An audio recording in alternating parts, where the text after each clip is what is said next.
কৃষ্ণা নদী থেকে উদ্ধার হলো বিষ্ণু মূর্তি ও শিবলিঙ্গ। তবে বিষ্ণু মূর্তি দেখে চমকে উঠেছেন সকলেই। অযোধ্যার রামলালার মতো অবিকল দেখতে প্রাচীন এই মূর্তি হাজার বছর আগেই তৈরি হয়েছিল এই বিরল মূর্তির। কিন্তু রামলালার মূর্তির সঙ্গে কি কি মিল পাওয়া গেছে দেখুন। কয়েক মাস ধরেই তেলেঙ্গানার সীমান্ত লাগোয়া কর্ণাটকের রায়চুর এলাকায় কৃষ্ণা নদীর ওপর একটি সেতু নির্মাণের কাজ চলছিল। সেই সময় নদীর বুক থেকে উঠে আসে হাজার বছরের পুরনো ভগবান বিষ্ণু ও শিবের দুটি মূর্তি।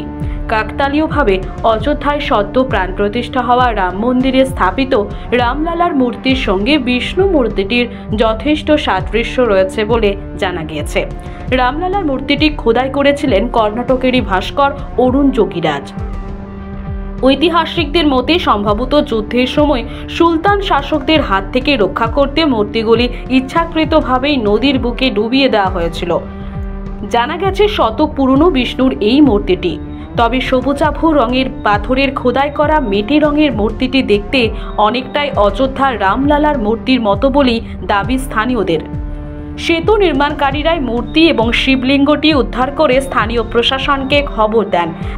এক প্রত্যক্ষদর্শীর দাবি, কৃষ্ণের ওই মূর্তিতে তার 10 অবতারও খোদাই করা আছে। অন্যরা আবার বলছেন এই মূর্তির সঙ্গে অনেকটাই মিল রয়েছে অযোধ্যার রামলালার। প্রাচীন ইতিহাস এবং প্রত্নতত্ত্বের অধ্যাপক পদ্মজা দেশাই জানাচ্ছেন, উদ্ধার হওয়া মূর্তির নানা বৈশিষ্ট্য রয়েছে। মূর্তির চারধারে বিষ্ণু 10 অবতারের অস্তিত্ব যেমন খুঁজে পাওয়া গেছে, তেমনই এই মূর্তি তৈরির ধরন বলে দিচ্ছে এটি বহু প্রাচীন। মূর্তির চারপাশে রয়েছে মৎস্য, কুর্ম, বরাহ, নমসীমা, বামন, রাম, কৃষ্ণ, বুদ্ধ এবং কল্কি, এই 10টি অবতার, যা দেখতে অনেকটাই রাম মন্দিরের প্রতিষ্ঠিত নয়া রামলালার মতো। প্রত্নতত্ত্ববিদদের দাবি, সম্ভবত এই মূর্তি একাদশ অথবা দ্বাদশ শতাব্দীতে তৈরি। কোনো একটি মন্দিরের গর্ভগৃহে মূর্তি ছিল বলে বিশেষজ্ঞদের অনুমান। সেক্ষেত্রে হয়তো পরবর্তীকালে কোনো কারণে মূর্তিগুলি নদীতে ভাসিয়ে দেওয়া হয়েছিল, অথবা নদী ভাঙনের কারণে মন্দির তলিয়ে যেতে পারে বলেও আন্দাজ করা হচ্ছে। তবে মূর্তি দুটি নিয়ে গবেষণা এখনও চলছে, যা শেষ হলেই হাতে আসবে আসল তথ্য।